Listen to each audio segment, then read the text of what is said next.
So I guess this is your last chance to ask technical questions before the exam. So feel free to stop me if you have any questions. You don't need to type in the chat. You just need to unmute yourself and speak out. It's also easier for me to answer your question. Yeah. So um, because the exam is like 1 hour after our discussion, so I plan to go through the topics that will be tested on the exam. Basically, there are two main topics. One is about complex numbers. Another one is about Fourier series, right? So here I just wrote down some points I think you need to know.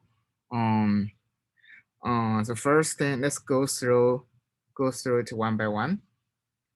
For the complex numbers, first thing you need to know is like how to convert the complex number between different forms, Cartesian form and also polar form. So assuming you have a complex number z, and of course we know in the Cartesian form is x plus iy, and the geometrical meaning is also clear. It's a point in the like xy plane, right? The this point, like for example, here I wrote down an example, like a 1 minus I squared of 3, and then the x coordinate is 1 and the y coordinate is minus square root of 3. And another form is the polar form, is r exponential I theta. The geometrical meaning is also clear. This r is the length of this red line, and this theta is this angle. And for this specific example, you can calculate the r is 2 because square root of x squared plus y squared. And this angle, this angle is 60 degree. You can write it as like minus 60, or you can kind of plus 2 pi to convert it to 300 degree. Yeah, both are okay. So this is the first thing you need to know. It's like a converting between different forms.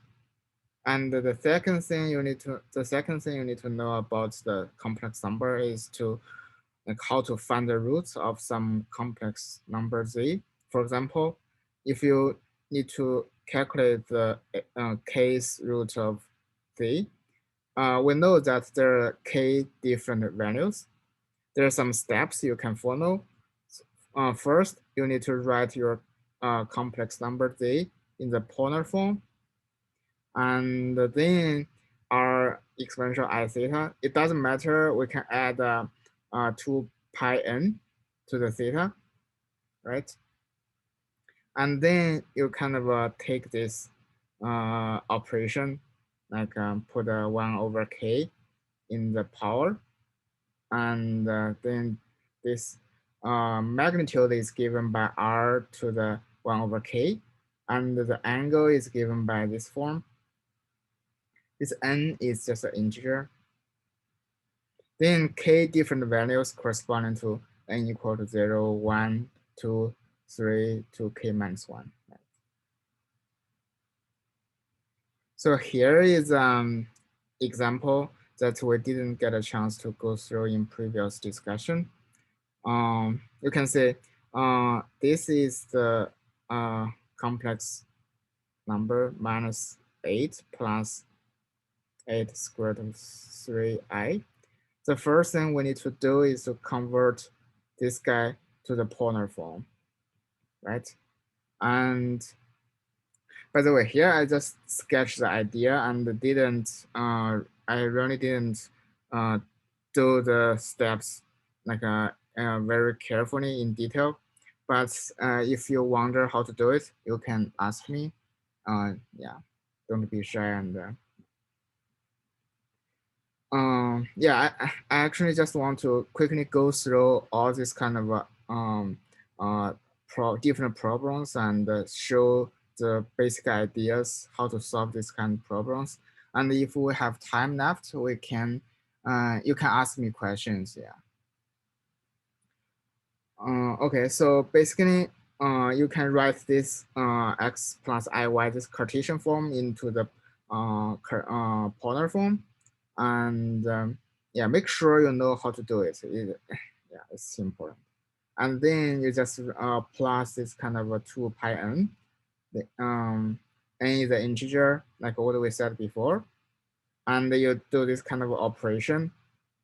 And this is the magnitude, and for the angle, you have this kind of form, and then the integer n can be 0, 1, 2, 3, because in this case, your k is 4, so k minus 1 corresponding to 4 minus 1 and corresponding to 3. So there are 4 different values. And sometimes you need to draw the picture. Maybe the problem asks you to draw the picture. This is a picture. Basically, when n equal to 0, you have pi over 6. And then n equal to 1, you increase by pi over 2. And then n equal to 2, you increase by pi over 2, and then you increase by pi over 2. You can write your results like 4 different values, like this is n equal to 0, n equal to 1 to exponential I. What's this? Let's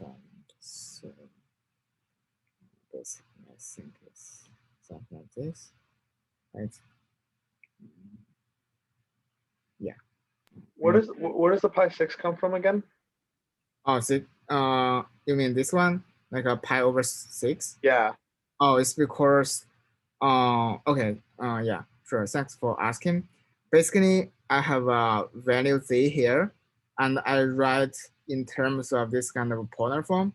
I have this angle theta plus 2 pi n, and this is basically theta plus 2 pi n. And because we want to calculate the fourth root of this complex number, so there is a 1 over 4. And then your 1 over 4 is 2 pi over 3 times 1 over 4. And this also 2 pi n over 4. And this guy give us pi over 6. Yeah. This guy give us pi over pi half times n. The way that I'd seen some examples in the textbook, and I don't know if this would give you the same answer, but like you just don't include that pi over 6. So you have the 2 in front, and then you just have like 2 pi n over k. In the, you need to have this guy. Otherwise, for example, if you don't have pi over 6, then you will have 2 exponential I like this. For example, n equal to 0, n equal to that corresponding to your value is 2. Obviously,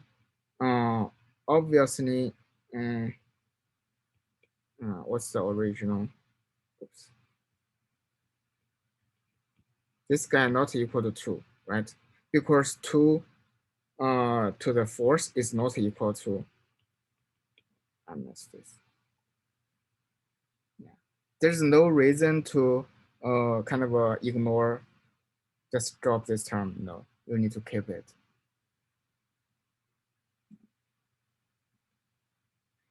I'm pretty sure the textbook example also keeps this term. Thank you. That makes sense.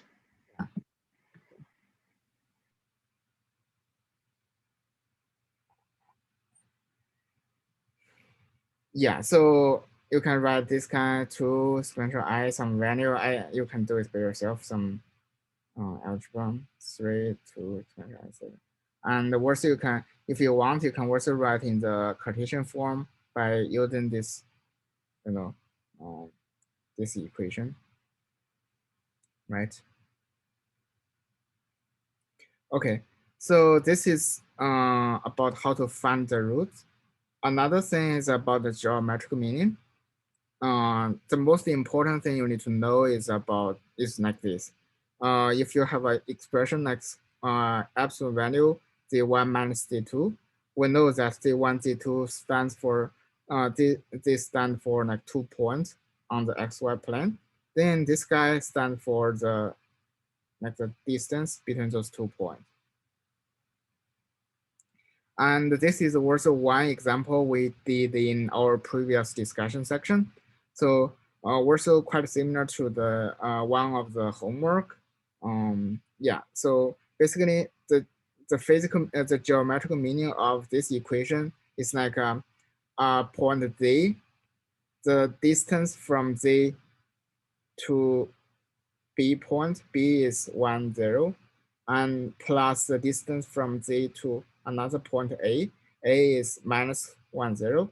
The sum is 8, right? This is nothing but an ellipse, and we know like what we did before. We know the expression is given by this kind of form, x squared divided by a squared plus y squared divided by b squared equal 1. And we also know the focal length in this case is 1, right? And basically the C is 1. And there's a relation. This is one of the properties of the ellipse. Basically, we relate a squared, b squared, and the focal length. A squared equal to c squared plus b squared. A is the longer one, corresponding to this. This is A. B is the shorter one, corresponding to this. Yeah, then we can then originally there are two unknown parameters. Now we have only one unknown parameters because we know how to express a in terms of b. So a becomes 1 plus b squared. And then there's still one unknown parameter b. And we know there's one more information we didn't use in this calculation. That is the sum of the distance is 8. So we choose a specific point. Let's call this point P. Then PA plus PB should be 8. Then we calculate we notice that PA, this point is P. PA equal to PB because they're symmetric. So 2PA equal to 8, then becomes PA equal to 4. And PA is easy to calculate because this edge is 1, this edge is B. So PA is square root of 1 plus B squared and equal to 4. Solve this guy, we get B squared equal to 15, and plug in, we get this final result. So C is always equal to the focal length? Yeah, C is the focal length. Okay. Yeah. Yeah, this is I think this is the easiest way to solve this problem. Of course, you can solve this one by brute force, but I think that is time consuming. And okay, another thing about complex numbers is the convergence problem, right? So this is also one example we didn't get a chance to do it in detail in our previous discussion section. Basically, we have a series. Oops, we have a series like this, and everyone knows how to do it. Like basically, we need to construct a quantity row, and given by if we denote the whole thing as an, then this expression is nothing but an plus 1 divided by an, right? And we want this guy to be smaller than 1. This is a condition for the series to converge. Yeah, so you write down, and this is n plus 1, this is the n. And there's the reason why I give this example is I want to show some tricky part in the calculation. Okay, so this n plus 1 factorial square is nothing but this, right? And this 2n factorial is 2n factorial, and the 2n plus 2 factorial is this, and this guy n factorial square is this, nothing surprise. And this guy divided by this guy is this, is the absolute value of z. And okay, so to kind of simplify this prefactor here, we can write n plus 1 factorial as n factorial times n plus 1. This is because we want to cancel this n factorial with n factorial in the denominator. Right? We can do the same thing for this n factorial and cancel here.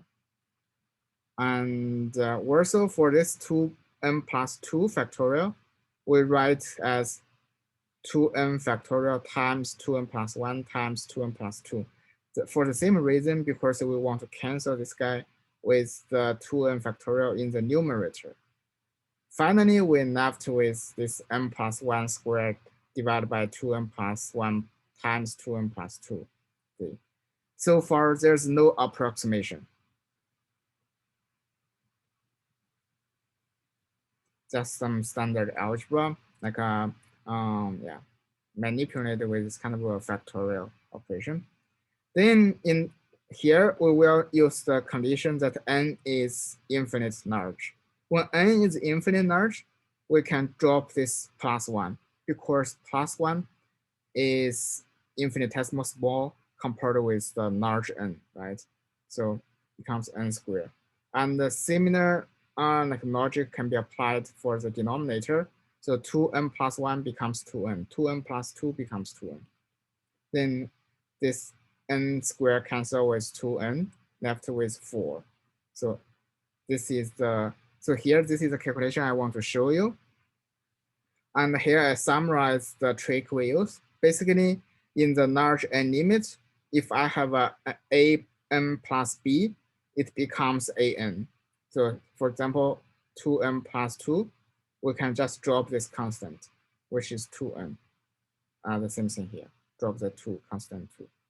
But you should be careful when there is a factorial. For example, n plus 1 factorial, you cannot simply drop this plus 1 because this factorial, you can write as the n factorial times n plus 1. You can drop this 1 here, but you cannot drop this 1 inside this factorial operation.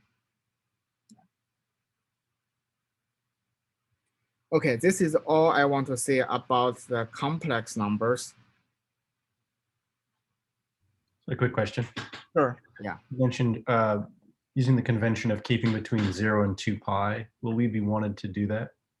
Yeah, it's about the, oh, you mean like the theta angle? Yeah, just choosing our theta. Oh, it's real. Actually, it really doesn't matter. Sometimes people use the minus pi to pi. Sometimes people use the 0 to 2 pi. Yeah, I think, okay.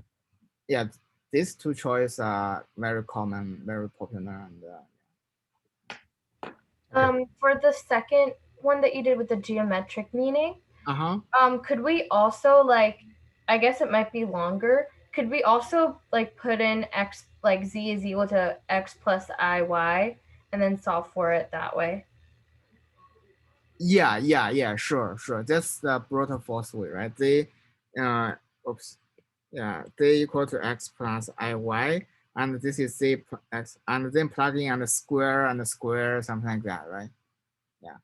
Yeah. I just wanted to make sure that was also. Yeah. That also works. My point is this method is simpler and save your time, right? Okay, cool. So, wait a second.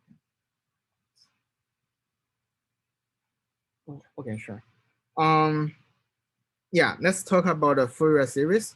This is a big topic. AG, I have one more question. Sure, yeah. So for the question, the convergence question you just did, would the 4 be the disk of convergence? Yeah. Basically, it's like this, right? It's just a disk with radius 4. Yeah. Thank you. Sure. Yeah, Fourier series. So first thing, whenever you have a problem like this, first thing you need to do is determine the period. And in the textbook, the period is always 2L, and the function is given on the interval from -L to L, right? In this case, you can expand this function using this kind of a cosine and sine with this kind of coefficient m pi over L. m pi over L. Remember, this L is half of the period. Don't be confused. Then I'm pretty sure everyone at this point knows the formula is, a n given by this kind of equation, b n given by this equation. I just copy from the textbook. And we can also expand this function using the exponential basis, and the coefficients is given by this. Yeah, one thing I want to say is sometimes the function is not given on the interval of minus L to L. It's given from on the other interval, for example, from 0 to 2L. It doesn't matter. You can extend this function to the all x-axis, because this is a periodic function. So you can basically extend this. And then find this is L, this is minus L, find the expression of the function on this interval minus L to L. Then you can apply this kind of formula on the textbook. I have a question. Sure. We can choose to make the reflection or the continuation of 0 to 2L as odd or even, right? And now the period becomes yeah, I mean 4L. I mean, that depends on the question, right? If the question tells you the period is 2L, and the function is given on this, then it's like this. Of course, some questions, for example, give you from the function of 0 to L, and for example, looks like this, and ask you to do the cosine expansion, meaning that cosine exam Make it even. Is even, right? Then we repeat like this. And the function, if the question asks you to do the sine expansion, then it looks like this, right? It's odd. And yeah, it depends on the question, how it asks. Good. Yes, here what I'm saying is the question tells you the period is 2L, and the expression is given on the interval from 0 to 2L, and what you need to do. In that case, can't we also just change our bounds of integration to be from 0 to 2L? Yes, definitely yes. So basically you can just change this minus L to L. Very good question. So it's just, you can change 0 to 2L. The reason why I didn't mention this, just I don't want to confuse you guys. So yeah, you can also do in that way. Yeah, that also works. Would the constant in front be the same still, because it's the same period, right? Even though it starts different places. Okay. Everything's the same. The only difference is the integral is not from minus L to L. It's from 0 to 2L. Okay. But the reason why I want to say it's always useful to go back to the original, the familiar interval, a minus L to L, is because sometimes it's easier to, and that's the example you will see why this is useful.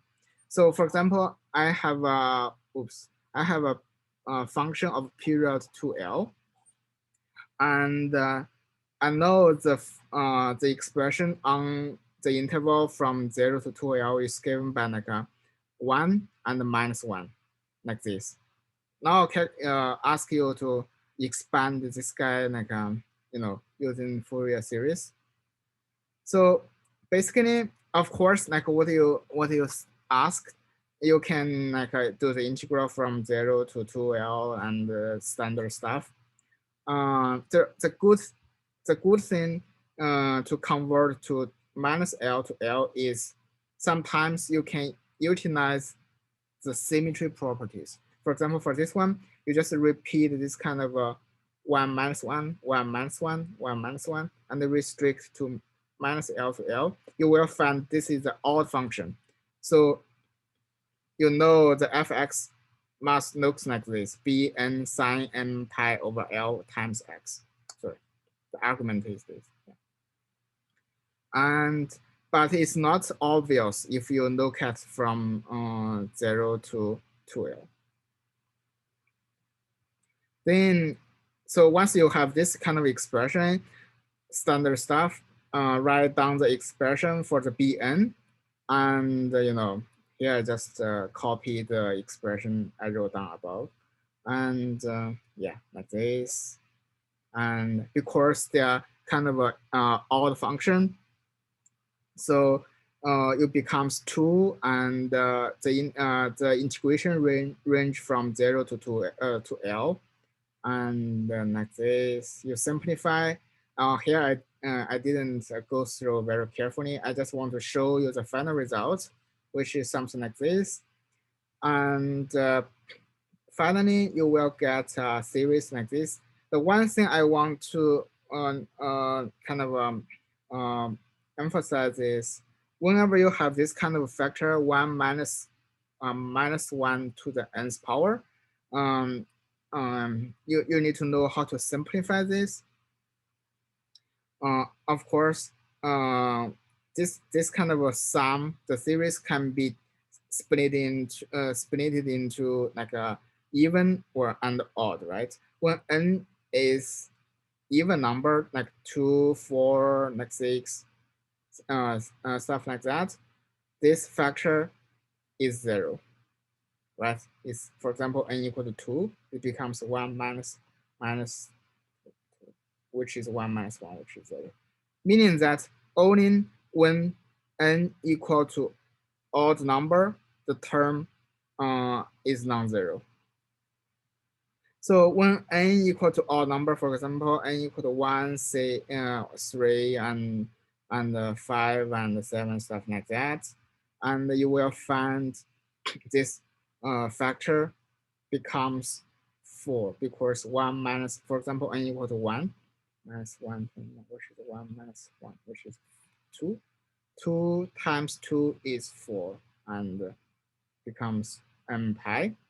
And how to represent n is an odd number? Just set n equal to 2k plus 1 and let k from 0 to infinity, right? And for example, when k equal to 0, n equal to 1. When k equal to 1, n equal to 3. And when k equal to 2, n equal to 5, things like that. Then we can write the fx using the k equal to 0 to infinity.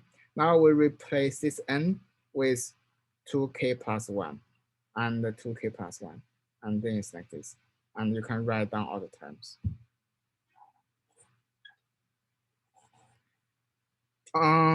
Okay, so this is the one thing I want to say. Another thing is the Dirichlet theorem. Basically, if the question asks you what this guy converge, what value converge to at some discrete, like this kind of a jump point, you know that according to this theorem, it converges to the middle point, right? It's 1 plus minus 1 divided by 2, 0. And one thing we can utilize like for this kind of a series expansion is to evaluate this kind of a series. So for example, if we know this expansion, fx equal to this guy, now we ask you to calculate this series, like 1 minus 1/3 and plus like that. So what's this? You notice that this 1 is a coefficient in front of this guy, and this 1/3 is a coefficient of the second term, and this guy is this guy is this guy, and this guy is something here. The only difference is we want this here becomes -1, this becomes +1. So basically we want this guy -1, this guy +1, and the -1 +1. So we only need to set x to L/2, and then you plug in, you get this series, you'll find that this guy equal to pi/4. Gee, I have a question. Sure. So could you scroll up to the graph where there's a jump? Okay, so if on the left side of L, there's f of x equals to 1, and on the right side of L, let's say that f of x is also equal to 1, but there's a hole in the graph at L. which means that the function is just not defined at L, but it's defined on the left and right of L. Converge to 1, definitely, yeah. But that's not the midpoint of the jump. I mean, when I say the midterm, the midpoint of the jump is like the F L minus, plus F L plus over 2. So okay, yeah, you know what I mean, right? So it would just be 1. Yeah, just be 1, yeah. Okay. How did you get that the equation at the bottom is equal to 1? Did you just like look at L over 2 on the graph and then saw that it was 1? Is that why? Yeah. Oh, okay. Just wanted to make sure. Yeah, x equal to L over L half is 1, right? Yeah, it's 1. So 1 equal to this guy, and yeah, whenever you want to prove this kind of equation, you always need to set x to some specific value, and then you simplify it, you get the result you want. It's always logic. And yeah, there's another thing, also can be used to calculate the series. Okay, so this is called like known as completeness relation, and also a specific name is like a Parseval's theorem. Basically, it tells you the average value of this fx square on one period is given by this, and also this. By the way, this is nothing but like I said in previous discussion, we can okay, so we can regard this kind of expansion using the idea of decomposing your vector in different bases, right? This is nothing but if this is v dot v, this is nothing but the component of the v1 times v1 plus v2 times v2 plus da.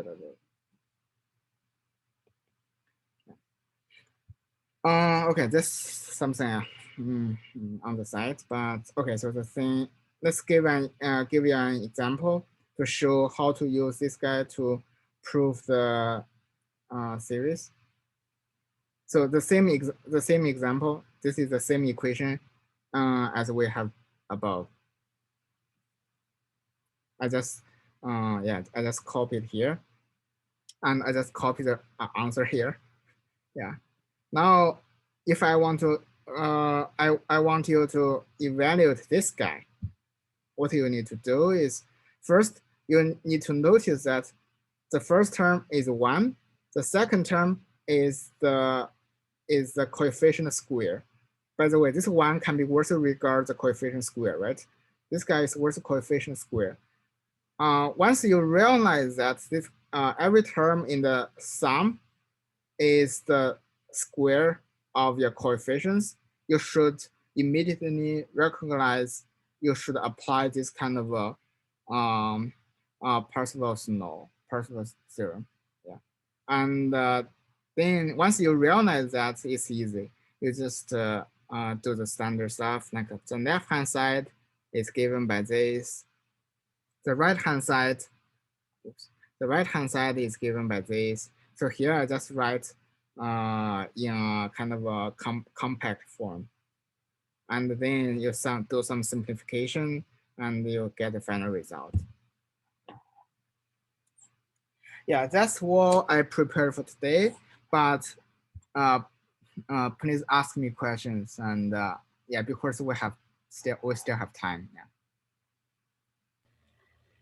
Could you wait? What was on the left side again? Could you explain like what you put on the left hand side? Definitely, yeah. So left hand side, for example, I have a periodic function from minus L to L on some fx, whatever. The left hand side is given by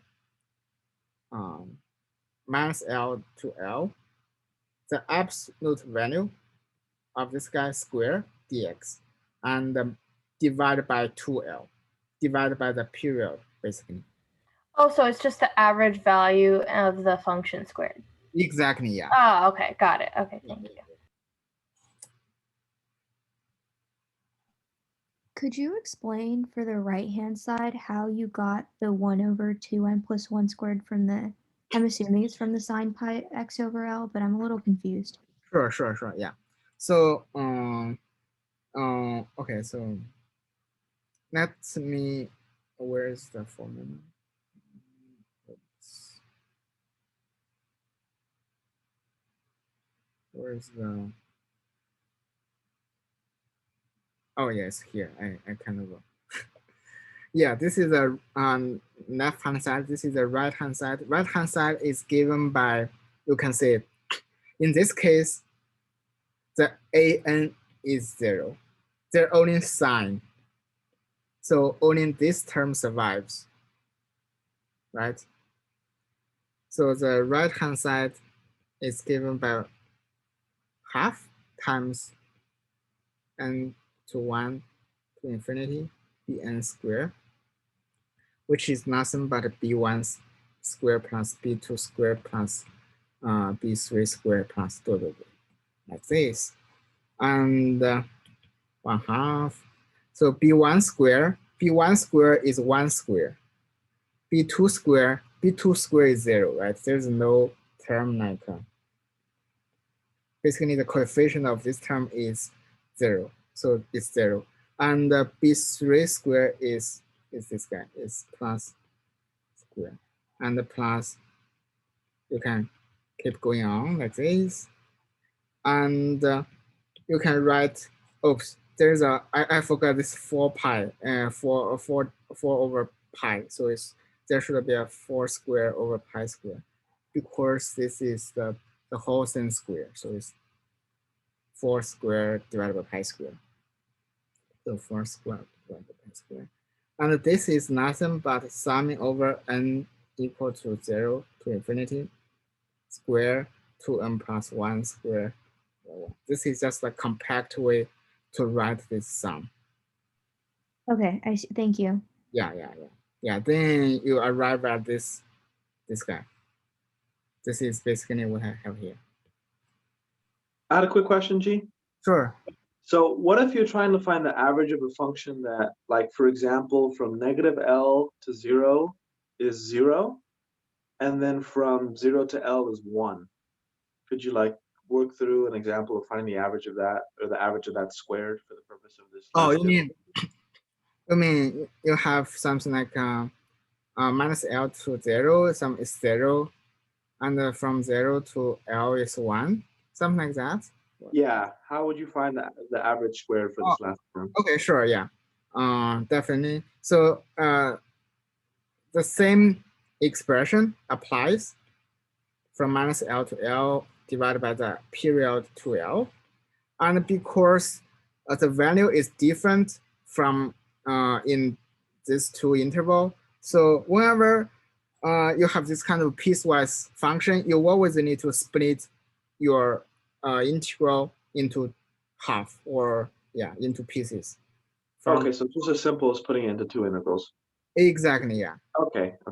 Yeah, this is the kind of a thing you need to know. Yeah. So you split it into two pieces, and when your x is from -L to 0, your fx is 0. So this term just go away.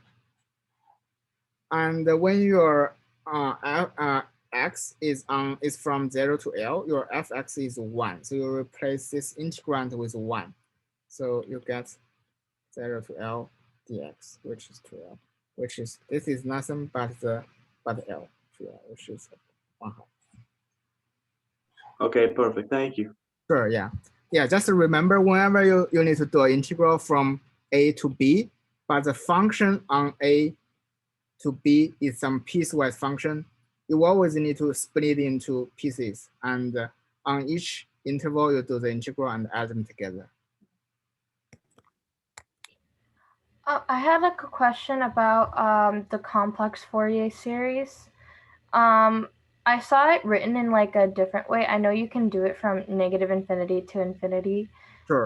But I also saw it written from 1 to infinity, and with Cn and like C to C -n. is that also another way to write it? Like, would that also be good to write it like that? Okay, so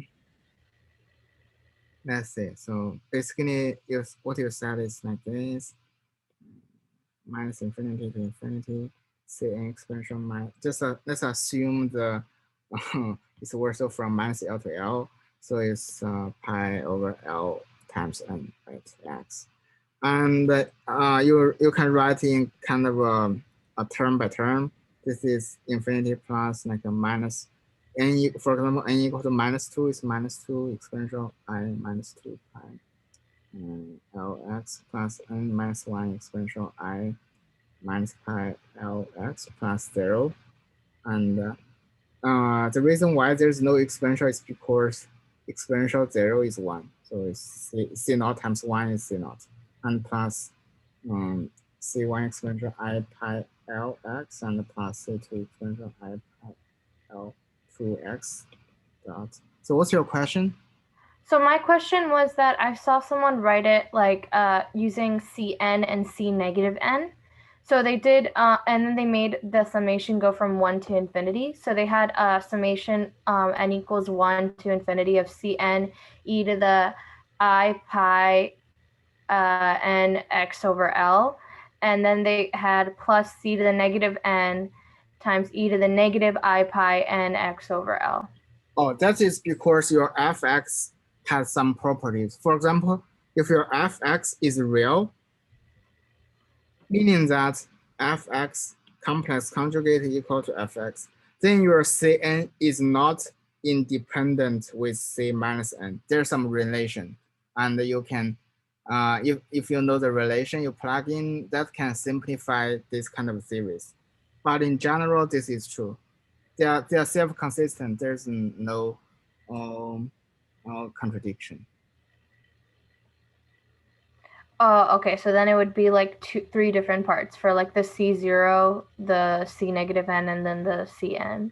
Right. In general, it's like this. There are 3 parts. Like okay. I just wanted to make sure if like that was a different way, because I saw it and I didn't understand it, so I wanted to. They're the same. The only difference is when you have actual information, you can always simplify your original expression. Right? Oh, okay. Cool. Yeah. Any other question? Just ask me. Yeah. We still have time. I was just wondering if you were planning to upload this PDF before the test today. Okay, sure. I can do it. Thank you so much. Yeah. I had a quick question. I was wondering if you could, that Fourier series that you did for like the previous problems, could you do that as a complex Fourier series instead of a like a-n b-n one? Yeah, definitely. Yeah, that's yeah, sure. So thank you. I can do it. Yeah. Let me copy this. I will copy this guy. Where's copy? Okay, let's copy here. Paste. Okay, so let's write down. I mean, just do it step by step, right? So let's write down the formula first. You'll have this formula on the textbook, which is Im pi over L, right? What's the x? And the Cn, what's the expression of Cn? Is 2L minus L to L fx times exponential minus In.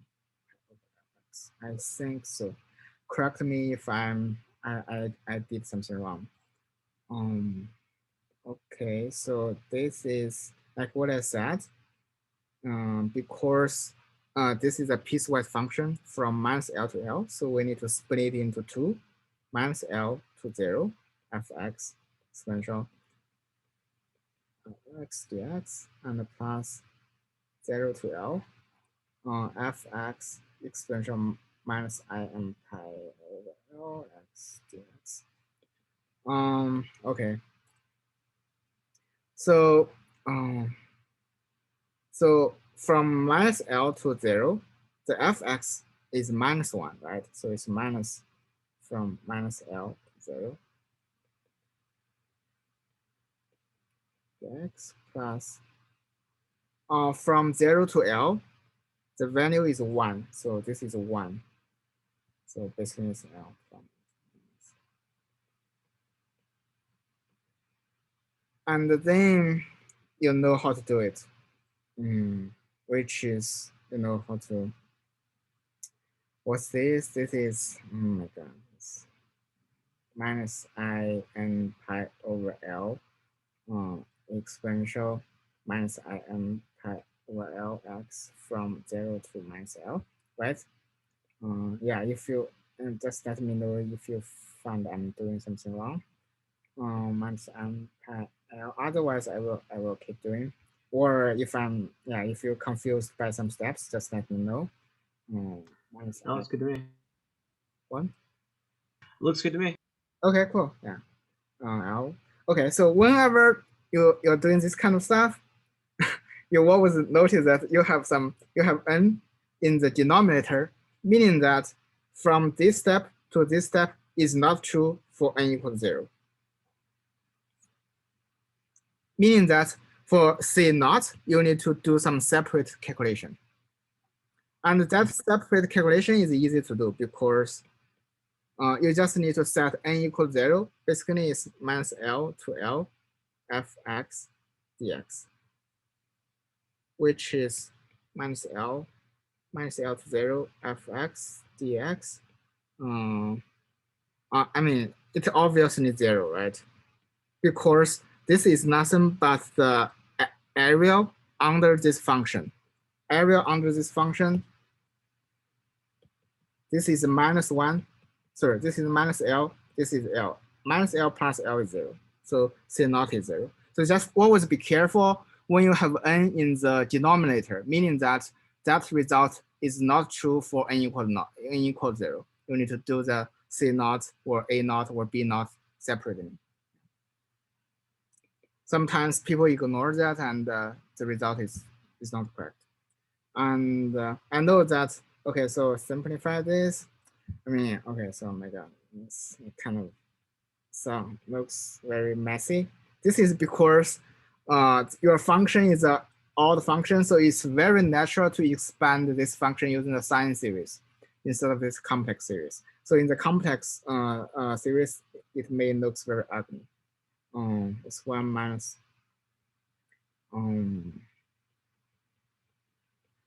yeah, I just show you all the steps. I think I didn't skip any steps here. Let's see.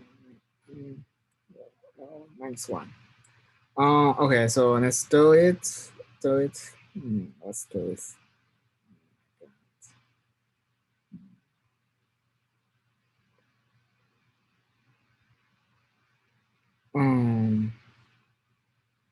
Okay, let me put it here, and this is minus I over L, and this is 1 minus exponential I n pi plus I n pi over L. This is exponential minus I n pi minus 1. So you know this guy is this guy, right? This guy is working. This.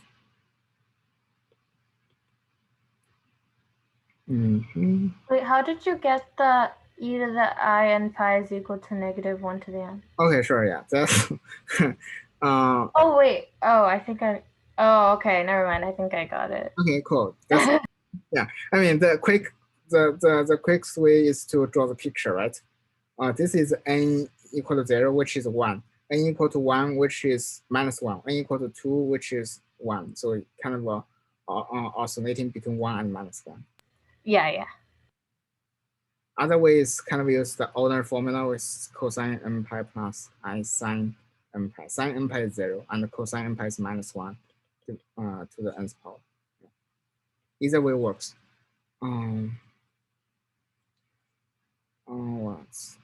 Oops. Okay, so this is nothing but minus I over L. Let me, this one minus one cancel out, right? So this day is 1 plus, okay, so plus something, this minus sign, I move this guy to the numerator, becomes 1 minus. So they are the same, right? They're the same. So which basically is 2 times L times I m over L, which is 1 minus L. And 2 cancel out. This L cancel out. Left with I m pi 1 minus. So this is a final result. Final result is sum over. What's the result? Be negative infinity to infinity, right? Yeah, negative infinity to infinity, but there's minus left infinity to minus 1.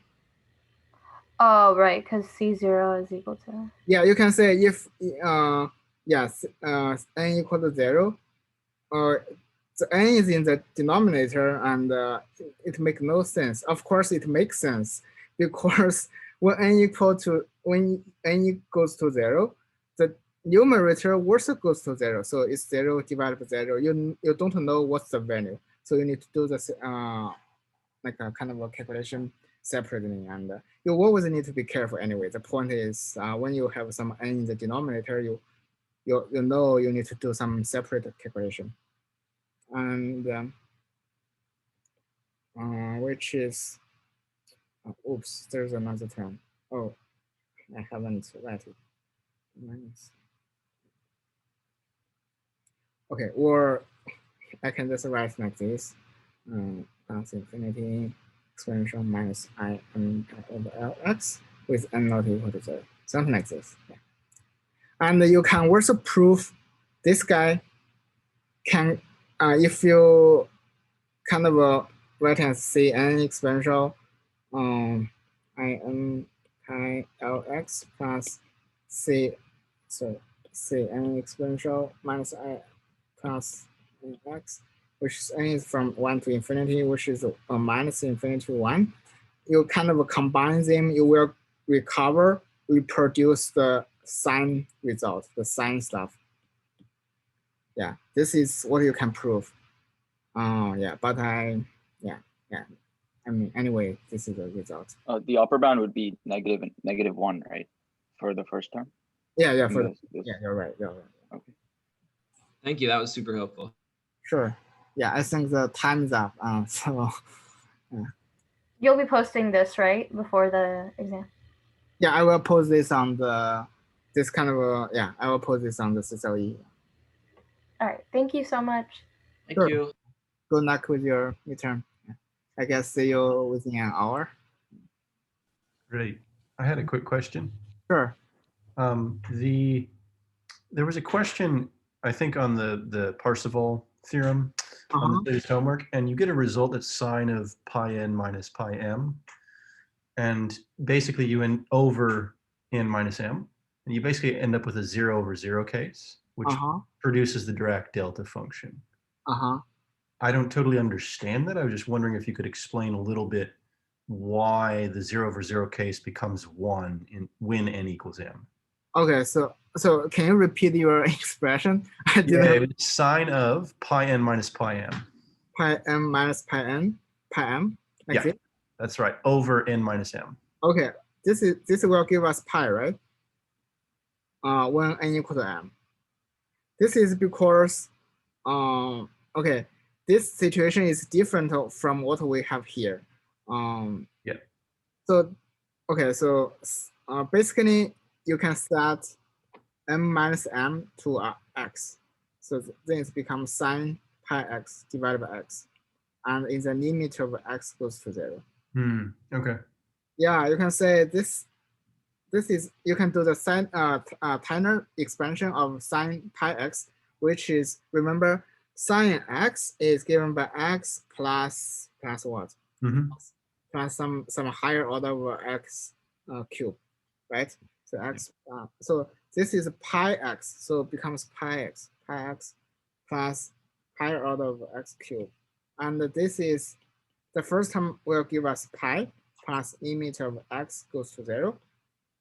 This is nothing but the higher order of x squared. So basically it's some constant. I didn't remember. I think it's like a one third or something like that, like this. X goes to 0, it goes to 0, right? So left with pi. Okay, so whatever the argument of your sine function is will produce that number when n equals m? Yeah. Okay, and when it doesn't, it always goes to 0. Yeah. Okay, great, thank you. Sure.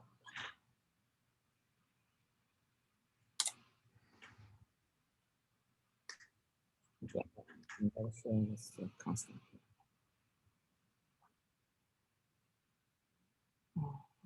Thanks, G. Sure.